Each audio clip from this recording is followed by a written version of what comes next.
তোমরা সবাই জানো আগামী সপ্তাহে অভি আর নন্দিনীর বিয়ে। ঠিক এই সময় কথাটা বলা ঠিক হবে কিনা আমি জানি না, বাট আমাকে বলতেই হচ্ছে। আমি কিছুদিনের মধ্যে আমেরিকা চলে যাচ্ছি। ফার্মের অবস্থা খুব একটা ভালো না, তোমরা সবাই জানো, যার জন্য এটাকে আমার ক্লোজ করে দিতে হচ্ছে। আর যদিও আমি চাচ্ছিলাম না, কিন্তু তারপরে ওই কাজটা আমাকে করতেই হচ্ছে। না, ঠিকই বলছেন ম্যাডাম। আর কতদিন এই লস প্রজেক্ট কি এভাবে টানা যায়? ঠিক আছে, ঠিক সেটাই। ম্যাম, এই অফিসটা আমার কাছে আমার পরিবারের মতো। এই অফিস ছেড়ে কিভাবে থাকবো আমরা? আমি সেটা বুঝতে পারছি, কিন্তু আসলে আমার কিছুই করার নেই। ম্যাম, আপনি যদি এভাবে চলে যান তাহলে কে দেখবে আমাদের?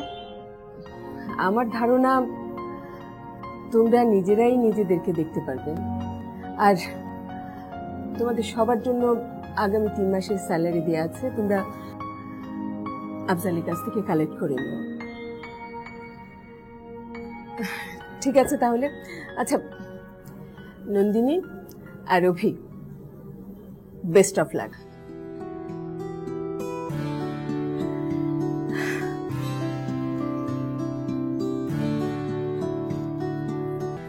অভি, নন্দিনী খুব ভালো মেয়ে, তুমি সারা জীবন ওকে আগলে রেখো, রাখবে তো? জি, আমাদের জন্য দোয়া করুন। তাইলে আর চিন্তা কি, তোমার তো বিয়ে হয়েই গেল, বাসর হয়ে গেল, তোমার তো তাইলে সুখে থাকার কথা। জেলে আইলে কেমনে?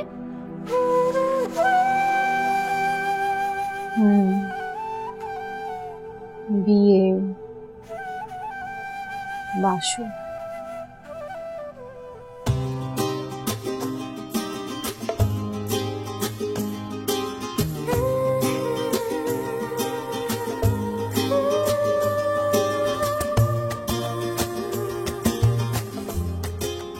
জানো, আমি যখন প্রথম ঢাকা আসি,